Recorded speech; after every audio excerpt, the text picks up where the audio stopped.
नमस्कार, स्वागत है आपका हमारे इस YouTube चैनल पर। मैं मुनमुन श्रीवास्तव आपका हार्दिक अभिनंदन करता हूं। दिल्ली विश्वविद्यालय में परीक्षाएं शुरू हो गई हैं और कुछ और सेमेस्टर की परीक्षाएं अभी शुरू होने ही वाली हैं। हमारे साथ मौजूद हैं DU के शहीद भगत सिंह कॉलेज के प्रिंसिपल प्रोफेसर अरुण कुमार अत्री। और अरुण कुमार अत्री इन दिनों चर्चा में हैं क्योंकि इनके कॉलेज से बहुत से बच्चों को डिटेन किया गया है शॉर्ट अटेंडेंस की वजह से, और वो पेपर नहीं दे पा रहे हैं। एक ग्रेडेड जो है वो सिस्टम भी लागू किया गया कि अगर आपकी इतनी % अटेंडेंस है तो आप इतने पेपर जो है वो नहीं दे सकते। हम आप उनसे बात करते हैं कि क्या अब स्थिति है, आखिर इसका क्या आउटकम रहा। पिछले साल भी ऐसा आपने किया था। स्वागत है प्रोफेसर अत्री हमारे चैनल पर। धन्यवाद मुनमुन जी। और मैं आपको बताना चाहूँगा कि ये जो हमने प्रणाली लागू करी थी ग्रेडेड डिटेंशन की, तो मैंने नवंबर 2022 में कार्यभार संभाला था। तो उस टाइम स्थिति ये थी कि 20 से 22% बच्चा ही कॉलेज में क्लासेस में आता था। बाकी जो बच्चे थे वो इतने सिंसियरली क्लासेस नहीं अटेंड करते थे। तो हमने बच्चों को नोटिसेस भी दिए, हमने बच्चों को बोला कि क्लासेस में आओ, क्योंकि जब हम बात करते थे कि भाई क्लासेस क्यों नहीं लगती हैं, तो टीचर्स ने बोला कि जी बच्चे नहीं आते हैं। बच्चे बोलते थे टीचर्स नहीं आते हैं।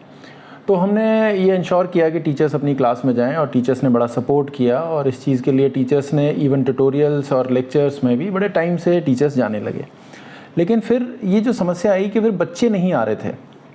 बच्चे जो हैं वो या तो किसी बिज़नेस में या किसी प्राइवेट कोई काम करना चाहते हैं, या कोई कोर्स कर रहे हैं, या कोई एडिशनल कोई कोचिंग कर रहे हैं।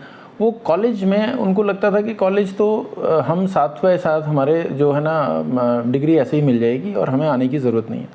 तो हमने बच्चों को नोटिसेस भेजे। हमने बोला कि भाई आप आना शुरू करिए, नहीं तो हम डिटेन करेंगे। आपको अटेंडेंस मैंडेटरी है।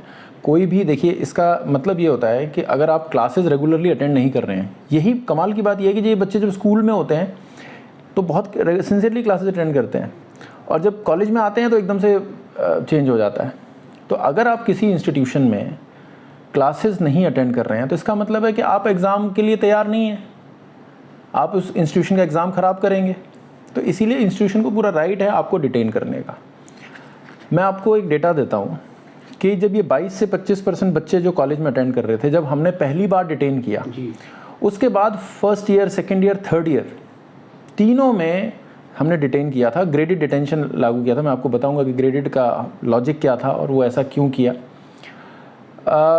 उसके बाद ये नतीजा रहा कि अब 70 से 73-74% बच्चे जो हैं उनकी अटेंडेंस 80 या 80% से ऊपर पाई गई। ये बहुत ही बड़ा शिफ्ट था। तो अब ये हुआ कि हम बहुत ही नीचे आ गए हम। और ग्रेडेड डिटेंशन का जो लॉजिक है, देखिए कायदे से तो हम जिसके 66.67%, एक 33% की लिवरेज देते हो बच्चे को कि भाई आप कोई भी समस्या है, आप, हम ये नहीं कह रहे 100% अटेंडेंस चाहिए आपको, लेकिन 33.33% आपको लिवरेज है, उतना आप मैनेज कर सकते हो, आपको कुछ भी लिए। 66.67% मतलब 2/3 अटेंडेंस हम आपको कॉलेज में आने के लिए बोल रहे हैं। तो अगर हम किसी बच्चे के 65% है या 64% है, क्या हम उसके साथ वही ट्रीटमेंट करें जिसकी 5% अटेंडेंस है, 6% अटेंडेंस है, या 17% अटेंडेंस है, 12% है? तो ये ग्रेडेड डिटेंशन, ये प्रिंसिपल ऑफ नेचुरल जस्टिस के लिए है। जो है वो आपको रोकना चाहूँगा यहाँ, तो जो DU का कॉन्स्टिट्यूशन है या DU के जो एग्ज़ाम पॉलिसी है, उसमें कहीं भी ग्रेडेड डिटेंशन का जो है वो कोई नियम नहीं है। मैं आपको बता रहा हूँ ना, मैं आपको बता रहा हूँ कि DU का जो नियम है वो तो ये कहता है 66.67 से आप जो एग्ज़ाम ब्रांच है ना वो हमसे अंडरटेकिंग लेती है प्रिंसिपल से कि जितने बच्चों का हम एडमिट कार्ड हम अप्रूव कर रहे हैं तो वो हमसे पूछ लेते हैं कि क्या इन्होंने क्लासेस अटेंड की हैं। तो वो तो प्रिंसिपल अपने ऊपर तरफ से अटेंडेंस अपनी अंडरटेकिंग दे रहा है वो। तो अगर हम वो फॉलो करें तो फिर तो मैं वही बता रहा हूँ आपको कि 65% वाले को भी नहीं देने देंगे एक भी पेपर, हम जो है 50% वाले को भी नहीं देने देंगे, और 10% वाले को भी नहीं देने देंगे। जो लॉ है वो नेचुरल जस्टिस बड़ा सुप्रीम लॉ है वो, मतलब हमारे ये कुछ चीज़ें हैं जो कोई भी कानून बनता है, कोई भी पनिशमेंट डिस्प्रपोर्शनेट नहीं होनी चाहिए। तो ये हमने इसलिए किया, हमारा पर्पस सजा देना नहीं है बच्चों को। हम तो चाहेंगे कि ऐसा दिन आए कि एक भी बच्चा किसी भी पेपर में डिटेन ना हो। तो पर्पस वो मैसेज देना है कि आपके ये इंस्टीट्यूशंस बने हैं, सरकार इनमें इतना पैसा खर्च कर रही है। आपको मैं एक छोटी सी एक बात बताता हूँ। बच्चों को लगता होगा कि हम 15,000 रुपये, 12,000 रुपये, 13,000 रुपये की फ़ीस देते हैं और हम आए ना आए, क्योंकि they don't pay for it. जो गरीब बच्चे आते हैं, जो घर जो अफोर्ड नहीं कर सकते एजुकेशन, ये पब्लिक इंस्टीट्यूशंस बने हैं। आप देखिए दिल्ली यूनिवर्सिटी में सारे बच्चे, मोस्टली 80% बच्चा बाहर का आता है और हर तरह की बैकग्राउंड का आता है। ये हमारे विश्वविद्यालय की खूबसूरती है कि हम इनको क्वालिटी ऑफ एजुकेशन देते हैं, हर बच्चा जो ऐसे ऐसे पिछड़े इलाकों से जो आते हैं। तो कंसेप्ट गवर्नमेंट का यही है कि हम एक पब्लिक फंडेड इंस्टीट्यूशन है जिसमें वो पैसा खर्च कर रहे हैं। 2.25 लाख रुपए एक बच्चे की खर्चा आता है साल में। अगर आप कैलकुलेट करके देखेंगे, मैंने अपने यहाँ कैलकुलेट करके देखा, 2.25 लाख रुपए जो सरकार हमें देती है वो एक बच्चे पे 2.25 लाख रुपए खर्चा आता है। 15,000 रुपये हम उससे फीस ले रहे हैं, 2,10,000 रुपये तो सरकार दे रही है। अगर वो बच्चा नहीं आता है कॉलेज, इसका मतलब उसने 2,10,000 रुपये का दुरुपयोग किया सरकार का। उसकी जगह वो बच्चा आ सकता था पढ़ने के लिए जिसको कॉलेज में आना था और जिसको वहाँ से नॉलेज लेनी थी। अब ये बच्चे जो हैं, हम शुक्र मानिए कि ये इसकी रिकवरी नहीं हो रही है, नहीं तो they are suppose to be liable to pay back to the government. तो इसीलिए हमने ये ग्रेडेड डिटेंशन किया कि आप अगर 50 से 66.6% अटेंडेंस है तो एक पेपर में डिटेन करेंगे, 30 से 49.9% है तो 2 पेपर में करेंगे, 10 से आपका 29.9 है तो 3 पेपर में करेंगे, और 10 से नीचे है तो हम सारे पेपर में डिटेन करेंगे, कोई पेपर नहीं देने देंगे। तो it is very much with in the principles of natural justice, और इसके लिए कहीं कुछ लिखे होने की ज़रूरत नहीं है। और सर, ये जैसे आपने कहा कि एक पेपर में करेंगे, 2 में करेंगे, 3 में करेंगे, तो वो पेपर कौन से होंगे, या उन पेपरों में अटेंडेंस अलग से देखी जाएगी? नहीं, देखिए ये हमने बड़ा ही, क्योंकि हमारा पर्पस क्या है, मैंने आपको फिर मैं दोबारा बताना चाहूँगा, हमारा पर्पस है एक मैसेज देना, बच्चों को जागरूक करना और उनको ये इंश्योर करना कि वो क्लासेस में आए। तो ये ऑप्शन हमने बच्चों को दे दी कि आप बता दीजिए आप किस पेपर में नहीं डिटेन होना चाहते हैं। पिछली बार हमने क्या किया था, पिछली बार हमने एक में सैक पेपर में, एक वैक में, और फिर कोर पेपर पे हम लास्ट में आए थे। इस बार हमने बच्चे के ऊपर हमने छोड़ दिया कि आप बता दीजिए किस पेपर में आप ऑप्ट करना चाहते हैं, to so that they realise कि हाँ। अब मैं, बहुत सारे पेरेंट्स भी आए जिन्होंने कहा जी हमारा बच्चा हमें तो बोल के जाता था कि कॉलेज जा रहा है। बहुत ऐसी चीज़ें पता चली कि बच्चे घर से आते थे और जा कहीं और रहते। क्यों? क्योंकि कॉलेज में कोई पूछने वाला ही नहीं है लोगों को। लेकिन सर, ऐसा भी तो हो सकता है कि जैसे मान लिया कोई बच्चा बीमार हो या कुछ एक्स्ट्रा करिकुलर एक्टिविटीज़ में लगा हुआ हो, जैसे मान लिया कॉलेज में भी डांस, ड्रामा, डिबेट सोसाइटीज़ होती हैं, तो वहाँ से भी वो अटेंडेंस आती हैं, तो क्या उन अटेंडेंस का ठीक से मिलान किया गया? बिल्कुल। हमारे यहाँ हमने, देखिए ERP हमने एक सॉफ्टवेयर, हमने एक एप्लीकेशन लगाई हुई है, पोर्टल है हमारा, उस पर टीचर्स रियल टाइम में अटेंडेंस लेते हैं और बच्चा क्लास ख़त्म होती है तो वो अपनी अटेंडेंस देख लेता है और ओवरऑल परसेंटेज भी देख लेता है। तो उसको डेली बेसिस पे उसकी अपनी अटेंडेंस पता चल रही है कि मेरी कितनी अटेंडेंस है। अब जो ECA की बात कर रहे हैं आप, स्पोर्ट्स की बात कर रहे हैं, मेडिकल की बात कर रहे हैं, मेडिकल का प्रोविज़न है कि टू द एक्सटेंट ऑफ 1/3 हम उसको बेनिफिट देते हैं। वो हमने जो भी मेडिकल थे, इतने सारे फर्जी मेडिकल्स बना के लाए, जो जेन्युइन मेडिकल थे हमने उसका क्रेडिट दिया उनको, जो भी जेन्युइन मेडिकल थे। ECA स्पोर्ट्स है, उसको हमने, जो कन्वीनर थे उन्होंने पोर्टल पे लिया। आप उनके, हर बच्चा अपने पोर्टल पे देख पा रहा है कि मेरे को ECA में कितनी अटेंडेंस मिली, कितना क्रेडिट मिला, तो वो उसको देख के ही उसकी अटेंडेंस कैलकुलेट हो रही है। तो किसी बच्चे को कोई संशय नहीं है इस मामले में कि हमारे को कॉलेज ने कोई अनफेयर किया है। तो they know it from very beginning. उनको शुरू से पता था कि मेरी आज इतनी अटेंडेंस है, हर महीने, हर 15 दिन में कितनी, कहाँ मैं पहुँच गया हूँ। ECA है, स्पोर्ट्स है, सबका हमने क्रेडिट दिया है। एक बच्चा ECA स्पोर्ट्स का बताइए कि जिसको ये बोले कि मैंने कॉलेज के लिए ये पार्टिसिपेट किया था और मुझे बेनिफिट नहीं दिया गया। तो we have given the benefit of all these things. लेकिन सर, जैसे चर्चा में तो केवल आपका कॉलेज ही है, ऐसी समस्या तो हर कॉलेज में रही होगी। हाँ, तो जो डिसीजन लेगा वो चर्चा तो बनती रहती हैं। हमें कॉलेज को, इंस्टीट्यूशंस को सुधारना है और वो हम किसी भी कीमत पे सुधारेंगे। क्योंकि कल एक प्रोटेस्ट भी ड्यू में हुआ और उसमें आपके कॉलेज का ही नाम लेके स्पेशली आइसा, SFI और दूसरे संगठन ने मिलकर एक ज्वाइंट प्रोटेस्ट किया और उसको DSW को उन्होंने ज्ञापन भी दिया कि जो एक कॉलेज के प्रिंसिपल हैं वो बदनाम होंगे, तो क्या नाम ना होगा कि चर्च पे जो है वो अपनी मर्जी चला रहे हैं। देखिए, मनमर्जी अगर ये बात कर रहे हैं तो बहुत ही गलत है। ऐसा अगर उन्होंने ऐसा किया है तो मैं आपको एक चीज़ बता दूं कि मेरे कॉलेज के एक भी बच्चे ने कोई भी प्रोटेस्ट नहीं किया है। एक भी मेरे भगत सिंह कॉलेज का बच्चा, आप जाके बता दीजिए DSW के वहाँ पे बैठा हो तो, क्योंकि मैं यहाँ खुद बैठा होता हूँ, मैं रात तक बच्चों की जो भी जेन्युइन है मैं खुद समस्या सुनता हूँ, और जो भी ऐसा बच्चा होता है उसके, मतलब हमने किसी भी नाजायज़ किसी के साथ नहीं किया। तो एक भी आप व्यक्ति बता दीजिएगा, आप ये सोशल मीडिया पे भी डालेंगे तो वहाँ भी बता दीजिएगा कि कोई जायज़ बच्चा होगा जिसके साथ हमने ऐसा किया होगा। ये एक सुधार की प्रक्रिया है। अगर इनको ये लगता है कि पब्लिक इंस्टीट्यूशन सिर्फ इसी बात के हैं कि आप एडमिशन ले लें, तो सारे स्कूल ऑफ ओपन लर्निंग बनाए उसके लिए, वहाँ पे एडमिशन लें और उसके बाद जो करना है करें। रेगुलर इंस्टीट्यूशंस में क्यों आते हैं? आपको रोकना चाहूँगा, स्कूल ऑफ ओपन लर्निंग में तो बच्चे क्लासेस कराने के लिए प्रोटेस्ट कर रहे हैं कि हमें और क्लास चाहिए, 12 क्लासेस से ज़्यादा क्लासेस हमें मिलने चाहिए। तो मैं बता रहा हूँ आपको, तो मुझे ये बताइए कि मैं क्या गलत कर रहा हूँ। अगर मैं बच्चों को ये बोल रहा हूँ कि आप क्लासेस में आ जाओ, अगर मैं टीचर्स को बोल रहा हूँ क्लासेस ले लो, तो ये गलत क्या है इसमें?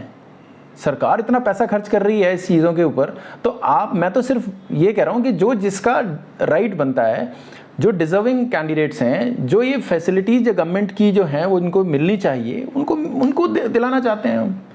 तो जो आपने सर ये मॉडल शुरू किया है, मॉडल ही कहूँगा इसको, तो क्या इसको ड्यू के सारे कॉलेजेस को अडॉप्ट कर लेना चाहिए? देखिए, ये मैं नहीं कहता, लेकिन हाँ मुझे जो पता चला है कॉलेज ऑफ वोकेशनल स्टडीज़ ने इसको अडॉप्ट किया, इसको रामानुजन कॉलेज ने अडॉप्ट किया, इसको कई कॉलेजेस ने अडॉप्ट किया। तो जो बात सही लगेगी वो तर्कसंगत होगी तो वो तो मानी जाएगी। अगर नहीं, वो कॉलेज अपना कोई डिवाइस करना चाहते हैं within the broad framework of 66.67, वो they are free to do it. ठीक है। NEP 2022 में सर कंटिन्यूअस असेसमेंट की बात होती है जी। तो क्या ऐसा नहीं हो सकता कि पूरे साल, जैसे मान लें कि अभी आपके ऑफिस के बाहर भी बहुत सारे बच्चे आए हुए हैं, अभी भी कोई मेडिकल लेके आया हुआ है, कुछ लेके आया हुआ है, कि पूरे साल ये ऐसी प्रक्रिया चलेगी, लास्ट में ये नौबत ना आए?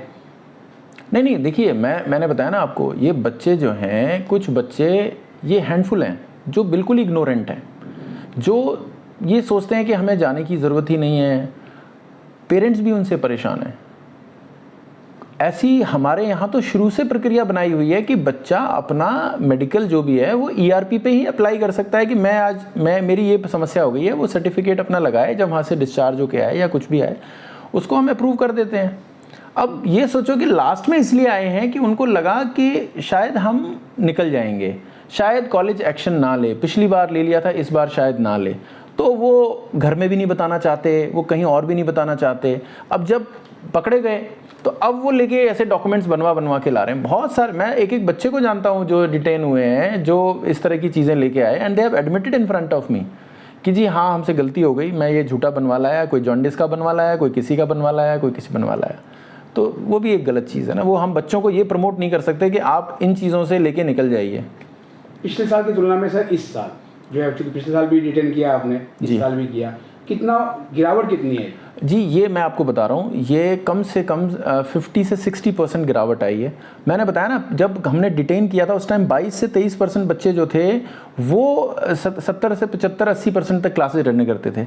अब 70 से 74% तक ये डेटा पहुँच गया कि जो 80 से 85% क्लासेज जो बच्चे अटेंड करते हैं। तो इसका मतलब क्या है, मेजॉरिटी ऑफ द स्टूडेंट्स किसी भी इंस्टीट्यूशन में 70% से ज़्यादा बच्चा अगर 80-85% अटेंडेंस ला रहा है, आप किसी भी टीचर से पूछ के देखिए कि पूरी क्लासेस भरी होती हैं। अब तो वही पर्पस है कि टीचर्स पढ़ाएं, सरकार सैलरी दे रही है, इंफ्रास्ट्रक्चर बना रहे हैं हम, तो उसका सदुपयोग करें, और जो बच्चे गांव दराज से आते हैं उनको अच्छी एजुकेशन मिले। लेकिन सर टीचर्स के बारे में तो ये भी कहा जा रहा है कि जो टीचर्स ही बच्चों को मैसेज भेजते हैं कि आज चलो क्लास नहीं लेंगे, शाम को आप ऑनलाइन आ जाना, ऐसी कंडीशन आपके सामने भी आई है कभी?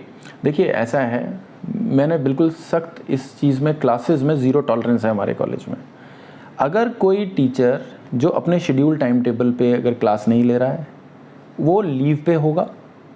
ऐसा नहीं है कि आज यहाँ क्लास नहीं ली है तो मैं शाम को क्लास ले लूँगा।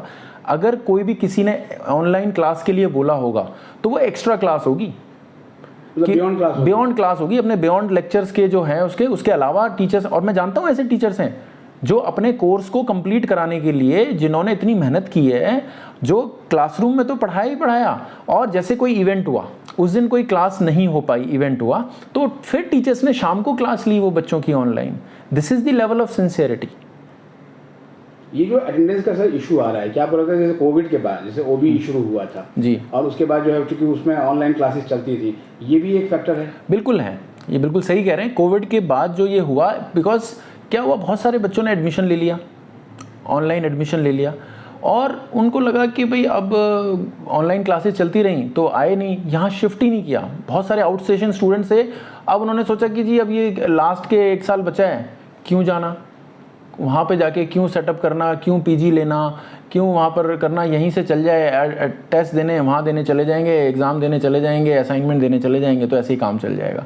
तो बिल्कुल ये सर्टेनली कोविड के बाद से एटीट्यूड भी चेंज होता है बच्चों का, और मानसिक प्रॉब्लम तो है ही, लेकिन ये बात भी है कि थोड़ा सा अप्रोच में भी फ़र्क है, वो हमें चेंज करनी है। मतलब क्लासेस से मोह भंग हो रहा है, अटेंशन स्पैन बड़ा कम है। आप ये देखिए कि आप बच्चा क्या करता है, आप समस्या को समझिए। आज 30 सेकेंड्स 90 सेकेंड्स में वो सारी इन्फॉर्मेशन चाहता है, रील्स देखता है पूरे दिन। अब वो इतनी ज़्यादा एडिक्शन हो रखी है इन मोबाइल फ़ोन्स की, इन और गैजेट्स की, कि क्लास में बैठ के उसको बड़ा ये एक लॉन्ग टर्म इन्वेस्टमेंट लगती है, जिसमें वो इंटरेस्टेड नहीं लगते कि भाई हम पढ़ेंगे। उनको लगता है कॉलेज तो डिग्री लेने के लिए है। ये हमें अप्रोच चेंज करनी पड़ेगी कि कॉलेज डिग्री लेने के लिए नहीं है, कॉलेज नॉलेज डिसेमिनेशन के लिए भी है। तो ये हमें मानसिकता उनकी, मैं आपको बता रहा हूँ, बच्चे ना YouTube पे जो कोई लेक्चर दे रहा है उसको बड़ा अच्छा समझते हैं, वहाँ देखने लग जाएंगे। अपना क्लास का हमारे वहीं टीचर्स, मैंने ज्ञान प्रसार केंद्र इस्टेब्लिश किया है, हमारे टीचर्स अब वहाँ पे YouTube पे अपने लेक्चर्स देते हैं, आप देखिएगा उस पर, तो उनके व्यूज़ देख लीजिए आप। अब वो उसके बाद जब वो वही टीचर जब क्लास में जा रहे हैं तो फिर बच्चे कह रहे हैं हाँ यार ये टीचर है, इसकी क्लास अटेंड करनी है। तो मेरे कहने का मतलब है कि हमको थोड़ा सा एक जो आज की डेट में मार्केट में चल रहा है और जो अप्रोच है टीचिंग पेडागोजी में, जो चेंजेस लाने हैं टेक्नोलॉजी के साथ, वो हमें करनी पड़ेगी, और वो हम अपग्रेड कर रहे हैं। हमारे कॉलेज में हमने स्मार्ट इंटरेक्टिव पैनल मतलब टच पैनल जो होते हैं ना, जो स्क्रीन्स होते हैं, उस पर टीचर्स ने पढ़ाना शुरू किया है। एयर कंडीशंस रूम हमने शुरू कर दिए। तो इंफ्रास्ट्रक्चर हम लाते हैं, एक पार पे लेके आना चाहते हैं कि किसी भी टॉप यूनिवर्सिटीज़ में, जो प्राइवेट यूनिवर्सिटीज़ में, क्योंकि गवर्नमेंट जो इतना पैसा खर्च कर रही है वो जस्टिफाई हो जाए, गरीब बच्चे को क्वालिटी एजुकेशन मिल जाए। This is what I want. Sir जब हम पढ़ते थे तो उस समय ड्यू में ही क्लासेस बिल्कुल फुल रहती थी और बच्चे यहाँ तक कि खड़े रहते थे, और पर्टिकुलरली टीचर की क्लास लेने के लिए तो ऐसा जोश रहता था। क्या अब वो दिखता है आपको? देखिए बिल्कुल आप सही कह रहे हैं, वो एक ज़माना था, ज़माना चेंज होता है, ज़माने के साथ साथ लोगों के विचार भी चेंज होते हैं, लोगों के व्यवहार भी चेंज होते हैं, अप्रोचेस भी चेंज होती हैं, और प्रशासन भी चेंज होता है। तो जो बच्चों की सिंसेरिटी होती थी, आप देखिए उस टाइम पे, आपके टाइम पे यूट्यूब नहीं हुआ करता था, आपके टाइम पे प्राइवेट सेक्टर का इतना वो नहीं हुआ करता था, इतना वर्किंग एक्सपीरियंस, इंटर्नशिप, इनका क्रेज़ नहीं हुआ करता था। यूजुअली लोग अपना सोचते थे पढ़ाई कर लेते हैं, नॉलेज यहाँ से मिल जाएगी। कोचिंग का कहाँ होता था? आप देखो हमारे टाइम में अगर ये होता कि भाई कोचिंग ले लो, तो मानते थे कि ये बच्चा यार ये तो पढ़ने वाला अच्छा नहीं है, इसको कोचिंग की ज़रूरत है। स्कूल और कॉलेज में जो बच्चा पढ़ता था कि वहीं से पढ़ के मार्क्स लेके आ रहा है, वो बच्चा अच्छा माना जाता था, और सिंसियरली वो क्लासेस होती भी थी। ये ओवर ए पीरियड जितना प्राइवेटाइजेशन में ये लोगों को ये पैसा अट्रैक्ट करने लगा, बच्चों को पैकेजेस अट्रैक्ट करने लगे, उससे थोड़ा सा ये जो है ना कंपटीशन जो चेंज हुआ, उससे अप्रोचेस भी चेंज हुई, माइंडसेट भी चेंज हुआ बच्चों का। लेकिन सर अब तो ये कहा जा रहा है कि बिना इंटर्नशिप किए आगे इंडस्ट्री आपको मौका ही नहीं देती। तो हमारे एनईपी में प्रोविजन है ना इंटर्नशिप का। हमारे एनईपी में इतना अच्छा एनईपी है, ये इतना अच्छा कोर्स स्ट्रक्चर बनाया है, उसमें इंटर्नशिप है, तो उसका फ़ायदा उठाएं ना, तो वो इंटर्नशिप लें। अब आप बोलो कि मैं एडमिशन तो मैंने ले लिया कॉलेज में, भगत सिंह कॉलेज में एडमिशन ले लिया, लेकिन अब मैं साथ में इंटर्नशिप के नाम पे मैं जॉब कर रहा हूँ, तो वो तो नहीं चलेगा। सीयूटी में भी सर जो है वो ड्यू नंबर 1 रहता है, ड्यू के लिए सबसे अधिक क्रेज रहता है, तो यानी कि ऐसे स्टूडेंट्स को रेगुलर कॉलेज में नहीं आना चाहिए जो ऐसी अप्रोच रखते हैं। नहीं, देखिए ऐसा है, जो ऐसी अप्रोच रखता है उसके लिए स्कूल ऑफ ओपन लर्निंग बनाया है कि हमें अगर कॉलेज रेगुलरली नहीं जाना है और कुछ समस्याएं हैं और कुछ चैलेंजेस हैं, तो उसके लिए स्कूल ऑफ ओपन लर्निंग है ना, वहाँ पे आप पढ़िए, अपनी पढ़ाई भी करिए, और कुछ काम करना चाहते हैं वो भी करिए। लेकिन जब रिटर्न किया इनको, तो कई पेरेंट्स भी, किसी कोई ऐसा पेरेंट्स आपको मिला जो आके अप्रिशिएट किया हो कि बहुत बढ़िया किया आपने? मैं आपको बताता हूँ, बड़ी इंटरेस्टिंग बात है, पेरेंट्स ने अप्रिशिएट किया, और एक मेरे को ना बड़ी इंटरेस्टिंग मेल आई, और वो मेल आई मेरे को दिल्ली टेक्नोलॉजिकल यूनिवर्सिटी DTU से एक बच्चा बीटेक कर रहा था, उसने भेजा। उसने कहा जी मैं आपको फॉलो करता हूँ, आपकी स्टोरीज़ भी मैं फॉलो करता हूँ, और आपके सारे ये मैंने भी फॉलो किया, और मैं आपको बहुत अप्रिशिएट करना चाहता हूँ क्योंकि मेरा भाई भी एक कॉलेज में पढ़ता है और कोई ऐसे एफर्ट्स नहीं मारता जो आप कर रहे हैं, और मैं खुद इतना इंस्पायर हुआ इस चीज़ से कि मेरी अपनी परसेंट 85% है। मैं आपको मेल की कॉपी भी दे दूंगा। वो कह रहा है कि मेरे अपने कॉलेज में 85% है। कहता है कि ये मैं फीडबैक सिर्फ इसलिए दे रहा हूँ, आपको मुझे लिखने की कोई ज़रूरत नहीं थी, बट आप अच्छा काम कर रहे हैं तो यू शुड नो इट। ऐसा बहुत सारे लोगों ने मुझे आके बोला, और मेल्स भी आई, those who have appreciated. Even आप सोशल मीडिया पर भी जाएंगे तो वहाँ पर बहुत सारे लोग हैं जो, देखिए आप जो बच्चा चाहे, कोई नहीं चाहता, सब फ्रीडम चाहते हैं, मुझे कॉलेज ना जा, मुझे ऐसी डिग्री मिल जाए, मुझे ना पढ़ना पड़े मुझे। लेकिन बहुत सारे बच्चे ऐसे हैं जिसमें ये बोल रहे हैं कि नहीं, बिल्कुल सही डिसीजन है, सही स्टेप है, और कॉलेजेस बने हैं, पढ़ाने के लिए बने हैं, तो उसका सदुपयोग होना चाहिए। तो there are people those who are praising also. परीक्षाएं तो शुरू हो गई हैं और कुछ और सेमेस्टर की शुरू होने वाली हैं। जो बच्चे डिटेन हो गए हैं, अब उनको क्या कहेंगे आप? मैं उनको यही कहूँगा कि आप मेहनत करिए, आप रेगुलरली अपने लेक्चर्स अटेंड कीजिए, सिंसियर होइए, और जो पेपर देखिए हमने बड़ा सिस्टमेटिकली ये किया है कि किसी बच्चे का हमने वी हैव इंश्योर्ड कि कोई साल ख़राब ना हो। ये जो सेकंड सेमेस्टर में और फोर्थ सेमेस्टर में बच्चे जो हुए हैं, जब ये डिग्री कंप्लीट करेंगे, जब सिक्स सेमेस्टर का पेपर देंगे, तो ये पेपर दे के नहीं जाएंगे साथ में, तो इनका साल ख़राब नहीं होगा। सिक्स सेमेस्टर में हमने थोड़ी लीनियंसी इस बार की है। क्यों? क्योंकि ये CBCS था और ये लास्ट बैच था, तो हम नहीं चाहते कि CBCS वाले बच्चे जो हैं वो एक बार क्योंकि कोर्स ट्रांजिशन है, अब NEP वाले आएंगे, तो मैं उनको ये मैसेज देना चाहता हूँ कि अगर आप सिक्स सेमेस्टर में भी हैं, अपनी क्लासेस आप रेगुलर रहिए, नहीं तो आपको भी डिटेन किया जाएगा अगर रेगुलर अटेंडेंस आपकी नहीं रही तो फिफ्थ सेमेस्टर में भी जब आएंगे आप, तो आप सिंसियरली क्लासेस अपनी अटेंड कीजिए। आज का सर एक आखिरी सवाल, ये जो आपकी ग्रेड डिटेंशन पॉलिसी है, ये लगातार वर्किंग रहेगी? देखिए बिल्कुल, आज मौजूदा हालात में तो यही बड़ा लॉजिकल लगता है कि एक हमने बड़े सीनियर एडवोकेट हैं दिल्ली यूनिवर्सिटी के भी, उन्होंने भी जब देखा, उन्होंने कहा यार ये बहुत सही है और बड़ा लॉजिकल है, और इसकी हमने एक जुडिशली हमने एक वेटिंग भी कराई, तो उन्होंने कहा बिल्कुल बहुत अच्छी पॉलिसी है, और इसको कहीं भी जाएंगे इट विल बी मतलब it will sail through the judicial scrutiny also. अपने विद्यार्थियों को चलते चलते संदेश दें जो बहुत मायूस हैं। देखिए बच्चों, मायूस होने की ज़रूरत नहीं है, आपके भले के लिए किया है, आप मेहनत करिए। अपने पेरेंट्स आपके, देखिए आपके ऊपर पैसा खर्च कर रहे हैं, सरकार आपके ऊपर पैसा खर्च कर रही है, आप अभी फोकस्ड रहें, अपने कॉलेज लाइफ में फोकस्ड रहें और बैलेंस बना के चलें। इतना देखिए, अगर आप ये सोच लोगे नहीं मैं तो पहले 2 सालों में ही ये सारा कर लूँगा और मुझे कॉलेज जाने की ज़रूरत नहीं, तो आपके ऊपर अननेसेसरी प्रेशर भी आएगा। लाइफ बहुत बड़ी है और आपको चैलेंजेस भी आएंगे, अपॉर्चुनिटीज़ भी मिलेंगी। आप अपने कॉलेज लाइफ को एंजॉय कीजिए, यहाँ पे जो आपके लिए फैसिलिटीज़ हैं उसको एंजॉय कीजिए, और पेरेंट्स का नाम रोशन कीजिए, कॉलेज का नाम रोशन कीजिए, देश का नाम रोशन कीजिए, और हिम्मत रखिए। बहुत बहुत धन्यवाद प्रोफेसर, अच्छी हमें समझ लेंगे। Thank you.